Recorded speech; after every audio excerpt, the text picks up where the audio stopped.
오병이어. 오병이어가 뭐죠? 한자죠. 5개의 떡, 보리떡 5개, 떡병자입니다. 그리고 이어, 2개의 물고기.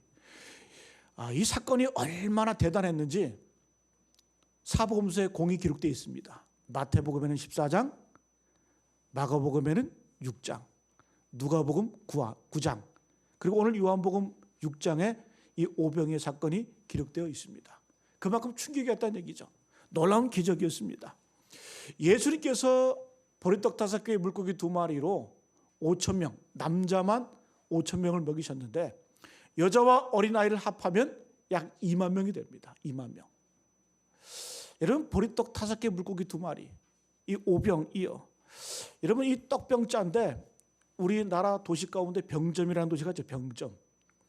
이 병점도 떡병자의 가게점자예요. 그 예로부터 그 지역에 떡가게가 많았대요. 왜 떡이 많냐 하면 교통의 유충지이기 때문에 옛날에 선비들이 한양으로 과거 시험 보러 갈 때 그곳에 들려서 쉬기도 하고 또 떡을 사서 먹기도 하고 또 떡을 가지고 가는 그런 길에 있었기 때문에 그 동네를 병점이라 그래요. 여러분, 오늘 이 오병이어 사건, 예수님께서 남자만 5,000명, 2만 명을 먹이신 사건인데 여러분, 단순하게 기적이다, 예수님께서 놀라운 일을 행하셨다, 그것을 우리가 바라보는 거 아니에요. 오늘 주님께서 이 사건을 통해서 우리에게 던져주는 메시지가 무엇이냐 하면 우리 인생에는 문제가 있다는 거예요. 늘 문제가 우리 가운데 도사리고 있다는 거예요. 여러분, 지금 예수님의 말씀을 듣는 현장 아니에요? 예수님께서 수많은 무리를 앞에 두시고 설교하시면서 말씀을 듣는 그 가운데에도 문제가 터져 나오는 거예요. 해가 지기 시작을 합니다. 광야예요. 먹을 것이 없어요. 예수님 앞에는 수많은 무리가 기다리고 있어요. 여러분, 문제죠. 마찬가지로 우리 인생 가운데에도 내가 감당할 수 있든지 없든지 간에 크고 작은 문제들이 우리 가운데 늘 도사리고 있다는 거예요. 그런데 여러분, 중요한 것은 뭔 줄 아세요? 그 인생의 문제를 누가 허락하는가? 하나님이 허락하신다는 거예요. 하나님께서 우리 인생 가운데 문제를 던져주신다는 거예요. 그래서 우리 인생 가운데 문제가 있을 때에 그 문제를 잘 풀고 잘 해결하고 잘 처리하면 놀라운 신앙의 진보를 이뤄가요. 영적인 성장을 이뤄가요. 삶의 기적을 맛보게 된다는 거예요. 반면에 어떤 사람은 그 문제 때문에 쓰러지고 넘어집니다. 여러분, 분명한 사실은 우리가 인생을 살아가면서 문제에 직면한다는 거예요. 그래서 오늘 이 오병이어의 원리 속에는 우리가 인생을 살아가면서 문제를 만나게 되는데 우리가 어떻게 그 문제를 처리하고 또 그 문제를 통해서 어떻게 성장하고 발전하고 하나님의 그 놀라운 기적을 경험할 수 있는지 그 원리를 우리에게 보여주고 있습니다. 여러분, 오늘 분명한 깨달음을 통해서 우리 삶에 이 오병이어와 같은 큰 기적, 큰 능력이 우리 가운데 있길 간절히 축복합니다. 자, 첫 번째, 인생의 문제 앞에서 한번 따라합니다. 먼저 너 자신을 보라. 너 자신을 먼저 보라는 거예요. 여러분, 우리가 인생의 문제를 만나게 되면 자꾸 뭐에 집중합니까? 그 사건, 그 문제, 그 일에 집중하게 돼요. 그리고 그 문제 속에 빠져버립니다. 자녀의 문제가 있어요? 경제의 문제가 있어요? 남편, 아내의 문제가 있어요? 내가 감당할 수 없는 일들이 있어요? 그럼 우리는 그 문제가 있을 때 항상 어떻게 해요? 그 문제에 집중을 해요. 그 문제만 바라봐. 그런데 여러분, 주님께서 오늘 뭐라고 말씀하시는 거예요? 그 문제에 주목하고 집중하면 안 된다는 거예요. 그럼 우리가 뭘 봐야 될까? 문제 앞에서, 인생의 숙제 앞에서 가장 먼저 해야 될 것은 그 문제 앞에 서 있는 나의 실존을 보라는 거예요. 나를 보라는 거예요. 너 자신을 알라는 거예요. 너 자신을 보라는 거예요. 그래서 여러분, 우리가 문제가 터지면 내가 객관적인 통찰력을 가지고 바라봐야 돼요. 이 문제 앞에서 나는 지금 어떤 상태이고 나의 능력이 어느 정도이고 나의 지혜가 이것을 감당할 수 있는지 나의 상태를 미리 점검하라는 거예요. 여러분, 다시 한번 명심하세요. 문제가 주어집니다. 크든지 작든지 간에. 그럼 우리는 그 문제에 집중하지 말고 그 문제만 바라보지 말고 그 문제 앞에 서 있는 누굴 보라? 나를 먼저 보라는 거예요. 나를 먼저 점검하라는 거예요. 이것이 뭐예요? 하나님의 기적의 첫 단추가 된다는 거예요. 여러분, 오늘 본문보다 좀 더 자세하게 기록된 이 마가복음에 보게 되면 마가복음 6장 37절에 인생의 문제 앞에서 예수께서 제자들에게 이렇게 말씀하세요. 예수님이 대답하여 이르시되 너희가 먹을 것을 주라 하시니 여짜오되 우리가 가서 200데나리온의 떡을 사다 먹이리까. 예수님이 하신 말씀 한번 잘 보세요. 먹는 문제 굶주려 있어요? 허기져 있어요? 이 문제를 가지고 제자들이 주 앞에 나오는 거예요. 보고하는 거예요. 예수님, 광야에 먹을 것이 없습니까? 먹을 것이 없습니다. 어떻게 합니까? 이 문제를 가지고 주님 앞에 나오니까 주님께서는 뭐라고 말씀해요? 그 문제를 다시 제자들에게 던져버리셔요. 이걸 주목하셔야 돼요. 제자들은 문제를 가지고 주님 앞에 나왔어요. 예수께 보고하는 거예요. 말씀 드리는 거예요. 그때 예수님께서는 도리어 제자들에게 그 문제를 던져주세요. 뭐라고요? 너희가 먹을 것을 주라 하시니. 여러분, 상황을 한번 보세요. 지금 광야에는 장정만 5천 명이 굶주려 있어요. 도합 2만 명이에요. 갑자기 이 사람들 다 먹여야 돼. 근데 예수님께서는 느닷없이 문제를 직시하신 다음에 제자들을 쳐다보시면서 니들이 먹을 것을 주라 이렇게 말씀하시는 거예요. 이 말은 뭐예요? 문제 앞에서 너의 실력이 무엇인지, 너의 능력이 무엇인지, 너의 지혜가 무엇인지 좀 더 깊이 들어가면 너의 삶의 현주소를 보라는 거예요. 여러분 한번 보세요. 예수께서 제자들에게 도리어 문제를 던져주셨어요. 그럼 제자들은 이 문제를 해결할 수 있습니까? 못해요. 실력이 안 돼요. 능력이 없어요. 그래서 하는 말이 뭐예요? 우리가 가진 것은 보리떡 5개와 물고기 2마리밖에 없습니다. 이게 제자들의 능력이고 사람의 능력이에요. 여러분, 그럼 예수님의 의도는 뭘까? 예수님께서는 왜 이렇게 가지고 온 문제를 다시 제자들에게 던져버릴까? 예수님의 의도가 있어요. 니들 인생 살아가면서 착각하지 말라는 거예요. 문제 앞에서 허세 부리지 말라는 거예요. 정확히 너 자신을 인식하라는 거예요. 너 이 문제 풀 수 있냐? 너 이 문제를 풀어갈 만한 능력, 힘, 통찰력 있냐? 네 자신을 솔직히 바라보라는 거예요. 여러분, 이것이 굉장히 중요합니다. 여러분, 그래서 우리가 인생의 문제 앞에 제일 먼저 점검할 게 뭔 줄 아세요?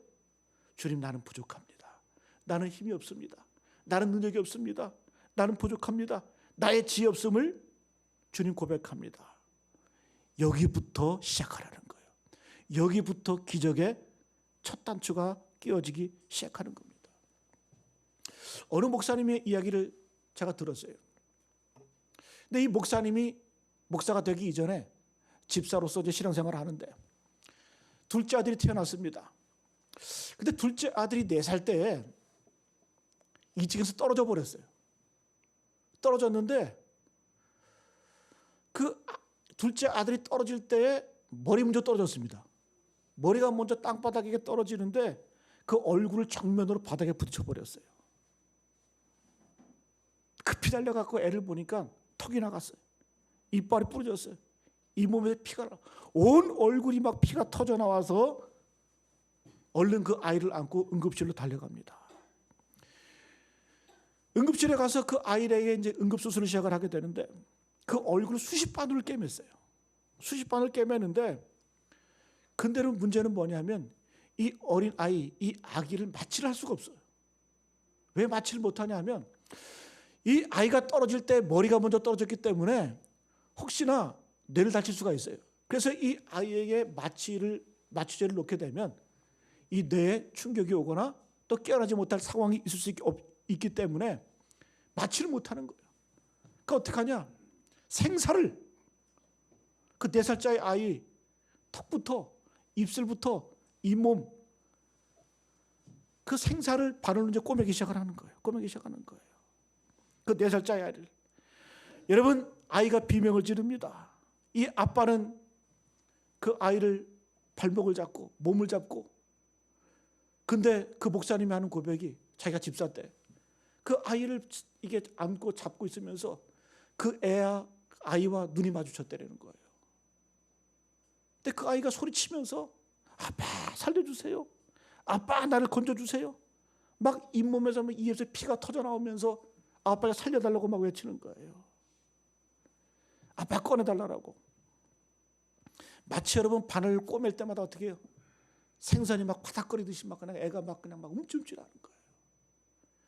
그걸 아빠가 보고 있는 거예요. 이 잡고 있으면서, 그 아이를 잡고 있으면서 아버지가 기껏 할 수 있는 일이 뭐냐? 아들아 조금만 참아, 다 끝나가, 조금만 참아, 이것밖에 못했다는 거예요. 여러분 이분이 누군 줄 아세요? 한국교회 존경받는 이재철 목사님이에요. 지금 은퇴하시고 나서 경남 거창에서 시골에서 살고 계시는데, 여러분 싱어게인 보셨죠? 그죠? 그 이승윤 그 가수가 이 목사님 셋째 아들이에요. 그 위에 이승국인가 그 둘째 아들의 사고가 터져가지고 그런 일을 당했습니다. 근데 이 목사님이 고백하는 게 그거인 거예요. 여러분 이분이 집사로서 직장 다니면서 돈을 벌 때는 돈 잘 벌었어요. 이분이 사업을 하면서. 둘째 아들 태어났을 때 얼마나 기뻤는지, 제가 보니까 내 아들 중에 그 둘째 아들이 제일 잘생겼던 것 같아요. 사진을 보니까 제일 잘생긴 것 같아요. 이 둘째 아들 태어났을 때 얼마나 마음이 기쁘고 즐거웠는지, 흐뭇했는지 결심을 했대요. 내가 이 아들을 위해서 내가 애들 책임지겠다, 보호하겠다, 내가 이 아들이 인생길에 내가 인도자가 되어주겠다, 그런 결심을 했다라는 거예요. 그런 각오했다라는 거예요. 근데 여러분 그분이 깨달은 것은 뭔 줄 아세요? 그 위급한 문제 앞에서 내가 할 수 있는 일이 아무것도 없구나, 내 자식 하나도 보호할 수 없고 내 자식 하나도 책임질 수 없는 그 인간의 한계, 그 실존을 경험하게 되었다는 거예요. 그때부터 이분이 하나님 앞에 맡기기 시작합니다. 그러면서 하는 고백이, 하나님 나는 아무것도 할 수 없습니다. 나는 연약합니다. 나는 부족합니다. 주님께 맡깁니다. 여러분 맡긴다고 하는 것도 교만이죠. 맡기는 건 뭐예요? 내 것을 맡긴다고 표현하잖아요. 여러분 이 세상에서 내 것이 어디 있어요? 주 앞에 돌려드리는 거예요. 근데 이 목사님이 그 현실 앞에서 한순간에 인생의 한계를 느껴버립니다. 내가 돈을 잘 버는 것 같았고 능력 있는 것 같았고 내게 태어난 이 자식 내가 책임질 줄 알았어. 그런 각오까지 했어. 그런데 그 문제에 직면하고 보니까 내가 보이는 거예요. 그때부터 이분이 깨달은 게 뭐예요? 내 자식 하나도 내가 책임질 수 없구나. 여러분 이 목사님만 그래요? 우리는 안 그래요? 저도 그래. 다 우리 현실 아닙니까? 여러분 그래서 우리가 문제가 생기면 제일 먼저 뭐예요? 그 문제를 바라보지 말고 나를 바라봐야 돼. 내가 이런 모습이구나. 여러분 야곱이 언제부터 그의 인생이 위대하게 되었어요? 언제부터 야곱의 인생 가운데 천군 천사가 그를 도왔습니까? 바로 야복강가.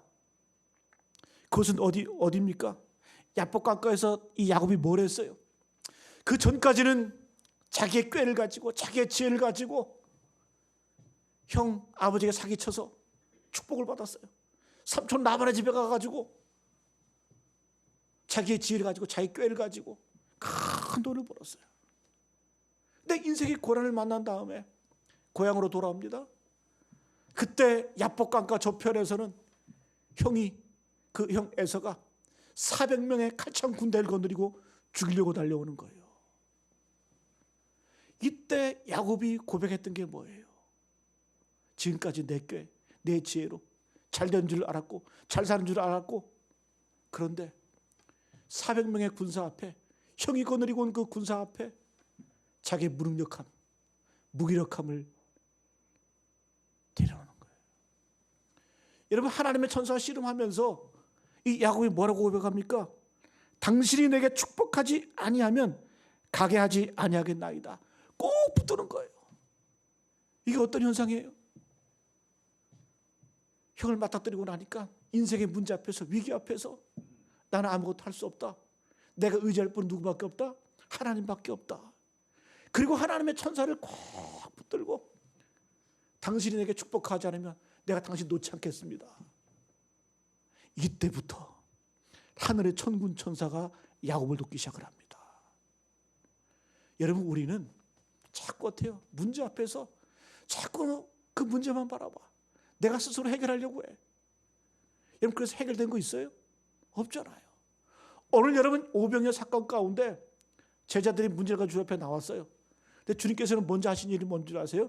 그 문제를 다시 한번 제자들에게 던져버려요. 그리고 뭘 알게 하세요? 그들 자신을 알게 하세요. 너의 무능력함, 너희가 아무것도 할 수 없다. 여러분, 사도 바울도 마찬가지예요. 사도 바울이 스스로 지혜롭다, 내가 하나님 잘 섬긴다, 자신감 있을 때는 그가 했던 일이 뭐예요? 예수님 믿는 자들 핍박하던 사람이었어요. 내가 회방자였다, 핍박자였다, 포행자였다, 그렇게 고백했잖아요, 스스로. 그러나 사도 바울이 나는 죄인 중에 괴수입니다. 나는 마치 어머니의 뱃속에서 만삭되지 못하여 난 자와 같습니다. 나는 부족합니다. 여러분, 그때 어떻게 해요? 하나님이 그와 함께 하셨잖아요. 위대하게 쓰임받았잖아요. 놀랍게 쓰임받았잖아요. 여러분, 하나님께서는 우리에게 문제를 던져주세요. 그리고 우리를 어디로 끌고 가세요? 야, 네가 하는 거 아니야. 너 얼마나 무능력한 줄 아냐? 너는 내 힘으로 네 자식 하나 교육 못해. 너는 네 힘으로 네 인생의 문제, 네 아내, 네 남편, 너 할 수 없어. 여러분, 오늘 말씀 가운데 우리의 실존, 우리의 모습을 보기를 바랍니다. 내 자신을 바라보기를 바랍니다. 이게 뭐다? 예수님의 기적의 첫 단추, 첫 시작의 출발점이라는 거예요. 두 번째, 한번 따라합니다. 그 문제를 가지고 다시 주님께 나아가라. 자, 인생의 문제가 던져졌어요. 나를 보았어요. 그럼 그 다음에 어떻게 되냐? 많은 사람들이 문제 앞에서 포기하고 좌절해요. 쓰러져요. 넘어져요. 그러나 오늘 말씀 보게 되면 제자들은 어떻게 했어요? 그 문제를 가지고 나를 본 다음에 다시 그 문제를 주님께 돌려드려요. 여러분, 우리가 주의해야 될 것은 주님이 우리에게 먼저 이 문제를 던져준 이유를 잘 생각해야 돼요. 주님께서 우리에게 문제를 주신 것은 우리 스스로 문제를 풀라라고 주신 거 아니에요? 명심하세요. 주님께서 우리에게 문제를 주신 것은 대부분 이렇게 오해해요. 주님께서 나보고 문제를 풀라? 그거 아니에요. 주님이 우리에게 문제를 주신 것은 풀라고 준 것이 아니라 그 문제를 가지고 다시 내게로 오라. 다시 내게로 와라. 이런 의도를 가지고 문제를 던져주시는 거예요. 한마디로 말씀, 다시 가져와. 우리 9절 읽어볼까요? 9절 말씀. 9절 말씀 시작. 여기 한 아이가 있어 보리떡 5개와 물고기 2마리를 가지고 있나이다. 그러나 그것이 이 많은 사람에게 얼마나 되겠사옵나이까. 이 안드레가 한 말이죠, 그죠? 근데 그 앞에 7절을 보게 되면 빌립이 그 다음에 얘기를 해요. 그 전에 얘기를 해요. 빌립이 대답하되 각 사람 조금씩 받게 할지라도 200데나리온의 떡이 부족하리이다. 여러분, 이 두 말씀은 별 차이가 없는 것 같아. 빌립이 먼저 우리가 이 사람들을 다 먹이려고 하면 200데나리온의 떡이 부족합니다. 부족하다는 거 알아. 나 연약한 거 알아. 능력 없는 거, 실력 없는 거 다 알아. 그 다음에 안드레, 오병이어 보리떡 5개 물고기를 가지고 옆에 나왔어요. 그래도 안드레도 현실을 알아요. 그러나 이 많은 사람들에게 이것이 뭔 효과가 있겠습니까? 무슨 유익이 있겠습니까? 둘이 비슷하지 않아요? 그런데 비슷한 것 같지만 완전히 달라요. 여러분, 교회에는 두 가지 반응이 있어요. 저는 목회하면서 교인들의 반응 딱 두 가지 있는 것 같아. 빌립식 반응이 있고 안드레식 반응이 있어요. 어떤 하나님의 말씀, 감동이 떨어지면 빌립처럼 대응하는 사람이 있어요. 합리와 이성과 경험으로 문제를 만나는 사람이 있어요. 그래서 문제가 터지면 내가 해결하려고 해. 이게 빌립식 대응인 거예요. 근데 안드레는 달라요. 이 안드레는 어떤 확신이 있냐? 오병이어밖에 없어. 그럼에도 불구하고 이것 얼마 안 되지만 그것을 가지고 어떻게 해요? 주님의 손에 올려드려요. 주님의 손에 올려드려요.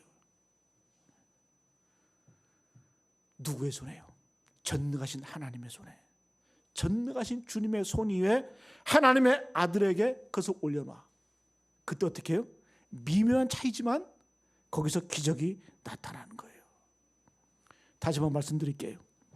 주님께서 우리에게 인생의 문제를 풀라고 주시는 거 아니에요.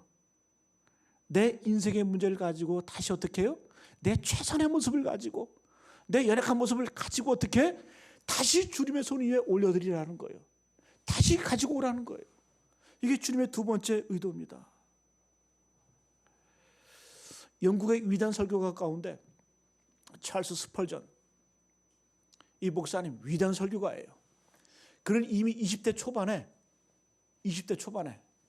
영국에서 2만 명 되는 그런 청중 앞에서 설교하는 그런 목사님이었어요. 찰스 스펄전. 그런데 그 동시대에 이 조지 뮬러라고 하는 목사님, 유명한 목사님이 또 함께 동시대에 존재를 했어요. 영국 사회에서. 근데 그 당시 여러분 산업혁명 이후에 자본주의가 극도로 발달을 합니다. 그런데 이 자본주의가 발달하게 되니까 사람들의 노동력이 착취가 되는 거예요. 이 당시에 사람들이 공장에 나서 몇 시간을 일했냐? 하루에 14시간을 일했어요. 14시간을. 그래서 감리교 운동이 신앙운동이기도 하지만은 그 당시 영국 사회를 깨치고 변혁시키고 바꾸는 그런 역할을 했던 게 감리교 운동이에요. 근데 찰스 스펄전 목사님, 이 당시에 젊은 사람들이 빨리빨리 죽고, 그 당시에는 평균 연령이 40을 넘지 못했어요. 특별히 이 광산, 이 광부들의 수명이 농촌보다도 못했어요. 30대 중반 되면 다 죽었어요. 결과적으로 어떤 현상이 나타나요? 고아가 많아서 고아가 많은 거예요. 그래서 이 당시에 교회가 했던 많은 일들이 뭐냐면 고아원을 크게 짓고 고아원들을 많이 돌보는 일들을 했어요. 마찬가지로 이 찰스 스펄전 목사님도 목회는 했지만은 큰 고아원을 운영을 합니다. 이 조지 뮬러 목사님도 고아원을 운영을 했어요. 그래서 조지 뮬러 목사님은 뭐라고 얘기해? 고아들의 아버지라고 얘기를 하잖아요. 고아들의 아버지. 자, 그런데 이 찰스 스펄전 목사님이 고아원을 운영을 하면서 마음의 고민, 근심이 쌓이는 거예요. 아이들은 많은데, 그리고 그 아이들을 돌보면서 교육을 시켜야 되는데 학비가 부족한 거예요. 돈이 없는 거예요. 이 찰스 스펄전 목사님이 어떤 생각을 하냐? 그 당시에 유명한 목사님이었기 때문에 내가 집회 또 다른 교회 설교, 다른 교회 가서 설교하면서 내가 이렇게 사례비를 받아가지고 한번 모아봐야 되겠다. 그래가지고 그 문제가 터지자마자 계획을 짭니다. 그리고 그 아이들을 도우려고 계획을 짜고 또 수년 동안 이렇게 하면서 그 300파운드, 지금이야 300파운드가 얼마 안 되지만 그 당시에 300파운드 어마어마한 돈이었어요. 그거를 몇 년 동안 집회 다니고 설교하고 이렇게 하면서 그 돈을 모읍니다. 근데 얼마나 기쁜지, 이제 우리 아이들 공부시키고 돌볼 수가 있구나. 성전에 나아가서 기도해요. 하나님 감사합니다. 그러면서 너무너무 기뻐서 하나님 너무너무 감사합니다. 이렇게 기도를 하는 거예요. 기도하는 가운데 하나님의 음성이 들리는 거예요. 그 음성이 무엇인가?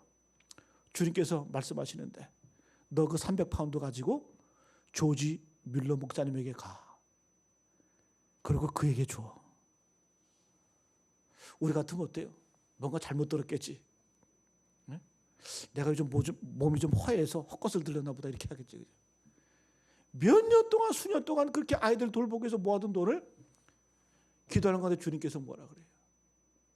조지 뮬러 목사에게 가서 그 돈을 그에게 전달해 줘. 근데 그 음성이 한 번만 들리는 것이 아니라 마음 가운데 계속 들리는 거 너무나 분명한 거예요. 그 목사님이 너무 괴로워가지고 순종하지 않을 수가 없잖아요. 그래서 이 300파운드를 봉투에 담아서 순종함으로 조지 뮬러 목사에게 가는 거예요. 여러분 가는 그 발걸음이 기뻤을까요? 짜증이 났을까? 짜증이요? 여러분의 수준처럼 생각하지 마세요. 짜증이 났어요. 화가 났어요. 화가 치밀어 오르는 거예요. 하나님의 명령이지만 마음 가운데 불편한 거예요. 화가 나는 거예요. 그 조지 뮬러 목사가 운영하는 그 고아원에 이제 도착을 해서 그 안에 이제 교회가 있어서 이제 그 교회에 들어가서 먼저 기도하기 위해서 들어갔대요. 때마침 그 자리에서 조지 뮬러 목사가 기도하고 있는 거예요. 그 기도 내용을 또 의도치 않게 듣게 되었어요. 뒤에서 이제 앉아서 그 목사가 무슨 기도를 하는지 들어보는데 이런 기도를 하더라는 거예요. 하나님, 우리 고아들, 우리 아이들 학비가 부족합니다. 300파운드가 부족합니다.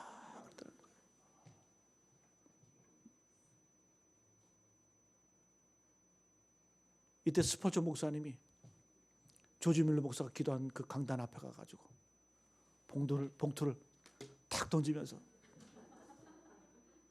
옛다, 기도응답이다.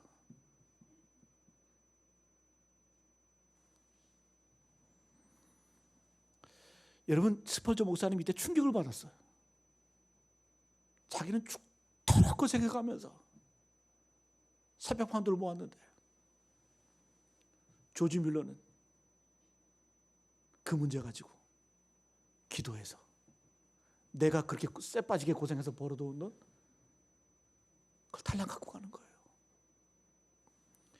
여러분, 그날부터 이 스펀저 목사님이 결심했어요. 어떤 결심? 그날부터 이 목사님이 하나님의 임재를 30분 이상 떠나지 않게 생활했대요. 어디 가서 동행 어디 뭐 내가 뭐라든지 간에 30분 이상 하나님의 임재를 경험하지 않는 그런 삶을 살지 않았다는 거예요. 늘 하나님의 임재를 경험하고 하나님과 동행하심을 느꼈다는 거예요.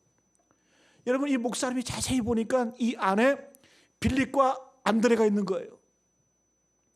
자기가 누구다? 아, 내가 빌립이었구나. 인생의 문제 앞에, 숙제 앞에 나는 스스로 책상에 앉아서 계획을 짜고 앞으로 어떻게 할까? 어떻게 이 돈을 모을까? 나는 계획을 하고 그리고 그 문제를 해결해서 뛰었는데 내 친구 조지 뮬러 목사는 그냥 그 문제를 가지고 어떻게 해요? 곧장 하나님 앞에 가는 거예요. 하나님 앞에 가서 그 문제를 하나님의 손에 올려드렸을 때 안드레와 같은 그런 기적을 경험하게 되었다는 거예요. 그때부터 이 찰스 스펀저 목사님이 내가 어떤 상황을 만나든지 나는 안드레가 되어야 되겠다. 이런 결심을 가지고 문제가 터지면 무조건 기도하고 무조건 주님 앞에 매달리고 그 문제를 다시 주님 앞에 올려드렸다는 거예요. 여러분, 인생의 문제 앞에 제일 먼저 내 자신을 보시기 바랍니다. 여러분, 내가 해결할 수 있는 거 있으세요? 없죠. 나의 무능력함, 나의 부족함, 나의 연약함을 보시고 그럼 그걸로만 끝나냐? 아니에요. 그 문제를 가지고 다시 어떻게 주님 앞에 올려드리는 거예요. 주님께 드리는 거예요. 마지막 세 번째, 한번 따라합니다. 인생의 문제 앞에서 나누라. 나눔의 기적의 키가 있습니다. 기적의 중요한 요소가 있어요. 여러분, 오늘 오병이어 기적의 사건 어떻게 되었냐, 어떻게 시작되었냐 한번 보세요. 좀 더 자세한 본문 마태복음, 마가복음 보게 되면 한 소년이 이 오병이어를 주님께 가져옵니다. 주님께서는 그 오병이어 떡을 드시고 축사하시고 감사기도를 들으시고 그 떡을 하나하나 떼어서 누구에게? 2만 명에게 안 해요. 먼저 제자들에게 그 떡을 나누어 주십니다. 그리고 제자들은 그 떡을, 예수님께 받은 그 떡을 떼어서 어떻게 해요? 무리들에게, 수많은 무리들에게 나눠 줍니다. 이 오병이어 원리 속에는 한 가지 철학이 있어요. 이 소년이 주님께 드리고 주님은 그것을 받아서 제자들에게 나눠주고 그 제자들은 그 받은 것을 또 무리들에게 나누어 주는 거예요. 2만 명이 다 먹습니다. 배불리 먹어요. 부족함이 없어요. 그리고 12광주리를 또 남깁니다. 잘 보세요. 나눔의 원리, 나눔의 본질이 뭔 줄 아세요? 여러분, 남아서 나누는 거 아니에요. 어차피 썩을 것이니 나누는 것이 아니라 나도 부족해요. 나도 먹어야 돼. 나도 필요해. 그런데 나도 필요한 그것을 주님을 위하여 드리고 이웃을 위해서 나눌 때 놀라운 상상할 수 없는 풍요로움이 시작이 된다는 거예요. 여러분 믿으십니까? 하나님은 우리에게 복 주시는 분이세요. 믿으세요? 믿으세요? 저도 믿어요. 하나님은 복을 주시는 주체예요. 그런데 우리가 오해하고 있는 게 있어요. 뭘 오해하고 있느냐? 성경에서 나오는 이 복의 시스템, 복이 순환되는 그 시스템 우리는 잘 몰라. 여러분 중요한 거예요. 이거 복을 주시는 주체는 하나님이세요. 그러나 복이 내 삶에 올지 안 올지를 결정하는 것은 1차 결정자는 누구다? 나예요. 나. 다시 한번요. 복의 주체는 하나님이세요. 복 주시는 분은 하나님이세요. 근데 그 복이 내게 올지 안 올지를 결정하는 사람은 누구다? 하나님이 아니라 나라는 거예요. 성경 말씀 볼까요? 누가복음 6장 33절 말씀, 38절 말씀. 주라 그리하면 너에게 줄 것이리. 곧 후이되어 누르고 흔들어 넘치도록 하여 너희에게 안겨주리라. 너희가 헤아리는 그 헤아림으로 너희도 헤아림을 받고 도로 받을 것이니라. 처음과 끝이 뭐예요? 주라. 그럼 마지막에 받으리라 이거예요. 주님이 어떻게 주시냐? 하나님이 어떻게 주시냐? 눌러주신대요. 공간이 없을 정도로 흔든대. 넘치게 한대. 그리고 우리에게 안겨주신대. 이렇게 주신대. 근데 전제가 있어요. 그 앞에 주라. 누가 주는 거예요? 내가 주는 거예요. 내가 나누는 거예요. 내가 드리는 거예요. 이게 여러분 뭐예요? 하나님이 복 주시는 시스템이에요. 하나님이 복 주시는 원리예요. 그래서 이 복이 내게 올 것인지 아닌지를 결정하는 것은 하나님이 결정하는 게 아니에요. 내가 결정하는 거예요. 근데 우리는 대부분 어떻게 생각해요? 복 주시는 하나님. 복은 하나님이 주시는 거다. 이렇게 착각해요. 성경은 그렇게 말하지 않아요? 성경의 복의 원리는 그렇게 말하지 않아요. 우리는 기도할 때 어떻게 합니까? 하나님 주세요. 주십시오. 그럼 내가 드리겠습니다. 내가 나누겠습니다. 여러분 하나님이 주시면 그거 누가 못 나눠? 누가 못 드려요? 우리는 그래도 못 나누잖아요. 주셔도 못 드리잖아. 성경의 원리는 그게 아니에요. 주님 분명히 말씀해요. 하나님께서 복 주실 준비는 다 끝내셨어요. 그 스위치는 누가 던지는 거다? 일체적으로 내가 하는 거예요. 근데 우리는 이 사실이 너무 불편해. 우리의 본능에 위배돼. 우리는 자꾸 뭔가 받아야 내가 줄 수 있을 것 같고 내가 뭔가 누려야 베풀 수 있을 것 같아. 그래서 성경 원리는 그게 아니에요. 저도 여러분 이 사실이 불편해. 근데 제가 왜 설교 시간에 이 말씀을 드릴까? 이게 하나님의 원리거든. 이게 성경의 논리거든. 저는 목회 20년 30년 가까이 하면서 이런 것들을 많이 경험했어요. 어떤 사람이 복을 누리고 어떤 사람이 기적을 경험하고 어떤 사람이 하나님의 능력을 경험하냐? 풍족해서 드리는 거 아니더라고요. 남아서 썩을 정도로 남아서 드리는 거 아니더라고요. 오늘 이 말씀 그대로 너희가 먼저 주라. 그리하면 내가 너에게 안겨줄 거야. 이게 하나님의 원리라는 거예요. 여러분 대부분 기도할 때 어떻게 해요? 주시면 나누려고 해요. 우리 감리교 교인 가운데 원종수 권사님이 계세요. 원종수 권사님. 미국 볼티모어 감리교회. 지금은 뭐 의학 박사고 목사가 되신 것 같아요. 원종수 권사. 근데 이분이 미국에서는 참 유명한 분이에요. 여러분 들어보셨죠, 그죠?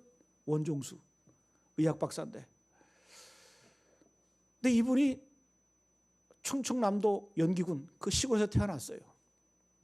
그래서 그 당시에 머리가 참 좋았나 봐. 그 당시에 대전고등학교를 입학을 합니다. 근데 집이 너무너무 찢어지게 가난한 거예요. 그 대전에 이주를 해서 집이 사는데 집이 너무너무 가난해서 밭에 가가지고 그 배추, 그 무, 그 버려진 것 그거 주워다가 그거 닦아다가 보리쌀 한 대 이렇게 섞어서 푹 끓여가지고 그걸 두 끼 세 끼 먹고 그렇게 지냈다 그래요. 근데 어느 날 대전역 주변에서 어머니가 그 거지 할아버지 한 분을 앞도 안 보이는 잘 그 거지 할아버지를 모시고 오더라는 거예요. 근데 이 거지 할아버지가 얼마나 참 지저분하고 형편이 없는지 그 상태를 보니까 땀, 오줌, 똥 이렇게 삼위일체가 되어서 옷에 달라붙어가지고 막 그냥 냄새가 막 코를 찌르고 냄새가 코를 찌르고. 여러분 서울역 근처 한번 지나가 보셨어요? 요즘 노숙자들은 그래도 깨끗해요. 근데 엄마가 갑자기 그러더라는 거예요. 집에 모시고 오는 다음에 그 아들에게 종수야 너 할아버지 목욕 좀 시켜드려라. 옷을 벗기는데 벗겨지지가 않아. 그 때와 오물과 막 그냥 냄새도 얼마나 많은지. 그래가지고 이 원종수라는 이 소년이 손으로 도저히 못 벗길 것 같아가지고 나뭇가지 두 가지를 꺾어다가 만지지는 못하겠고 옷을 이렇게 벗기고 그래도 때는 벗기가 쉽더라는 거예요. 왜냐하면 워낙 딱지가 져가지고 그냥 이렇게 기스내가지고 그 나뭇가지를 이렇게 하면 쭉쭉쭉 벗겨지더라는 거예요. 때가. 그래서 기분 나쁘지만 너무 화가 나지만 짜증나지만 그 할아버지 목욕시켜드리고 그 아랫목에 이제 집에 앉히고 또 집에 담요 하나밖에 없었대요. 그 담요를 그 할아버지 왜 이렇게 덮여드렸다는 거예요. 그때 이제 엄마가 또 얘기하더라는 거예요. 종수야 저기 밖에 나가가지고 배추, 무, 시래기 좀 주워와라. 그래가지고 그걸 주워다가 죽을 끓인 다음에 그 할아버지에게 먼저 이렇게 드렸다는 거예요. 근데 그 할아버지가 얼마나 식성이 좋은지 새 그릇을 다 먹더라는 거예요. 그리고 겨울 내내 그 할아버지를 이제 집안에 모셔드리고 대화도 나누고 이렇게 하면서 겨울이 지난 다음에 그 할아버지가 떠났다고 합니다. 이 원종수 이 소년의 기억 속에 이 할아버지가 잊혀진 거예요. 그런데 여러분 이 원종수 권사님이 늘 어렸을 때부터 새벽 기도를 했어요. 새벽 기도를 했어요. 근데 어느 날 새벽 기도를 하는데 하나님께서 말씀하시더라는 거예요. 종수야 너의 소원이 무엇이냐. 매일 기도하니까 너의 소원이 물어보더라는 거예요. 이 원종수 이 소년이 돈이 너무 없기 때문에 가난하기 때문에 막 입속에서 막 하나님 우리 가정에 돈 좀 주십시오 이렇게 얘기하려고 했는데 그 주일학교가 참 중요한 거예요. 배운 게 있어가지고 솔로몬처럼 지혜를 주십시오 이렇게 했더래요. 지혜를 그리고 돈도 조금 주십시오 이렇게 했대. 근데 여러분 이제 새벽 기도를 마치고 이 소년이 이제 집을 향해 가는데 너무 배가 고파가지고 새벽에 나와서 기도하니까 굶고 너무 힘들어서 벤치에 누워보대. 벤치에 누워서 주머니를 쥐어보니까 복음서가 쪽복음 로마서 1장부터 16장까지 쭉 기록된 그거를 배가 고파서 누워가지고 잠도 안 오고 배고프면 잠도 안 오잖아요. 그래가지고 그걸 쭉 1장부터 16장까지 쭉 읽었다는 거예요. 한 번 읽고 또 시간에서 또 한 번 읽고 두 번 읽었대요. 그런데 이상한 증상이 나타나기 시작을 했어요. 어떤 현상이 나타나냐. 눈을 감으면 그 로마서 1장부터 16장까지 그대로 보인다는 거예요. 여러분 유튜브 한번 들어가서 한번 원종수 권사 치고 간증 한번 들어보세요. 그 간증 나와.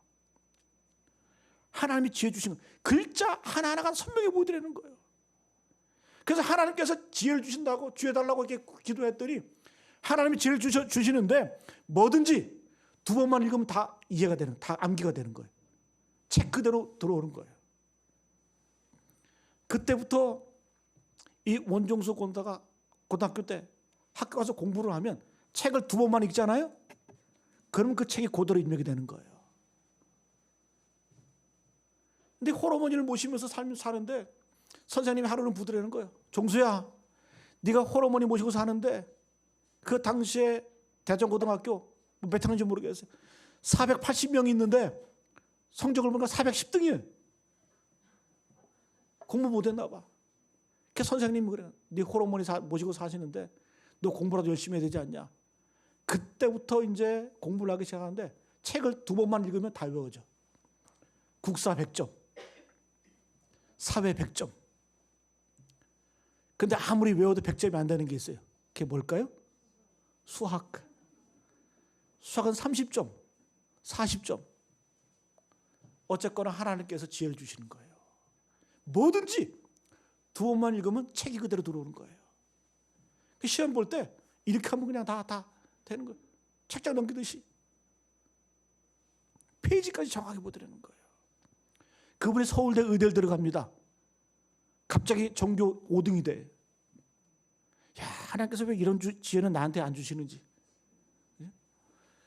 서울대 의대를 들어가서 얼마나 놀라운 일이에요. 그죠? 그 시골에서. 그 대전고 나와서 의대. 간증을 하라고 이제 교회에서 시켰나 봐. 근데 간증거리가 없거든.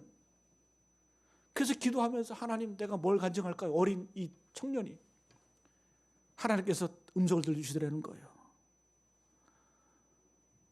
종수야, 너 기억나니?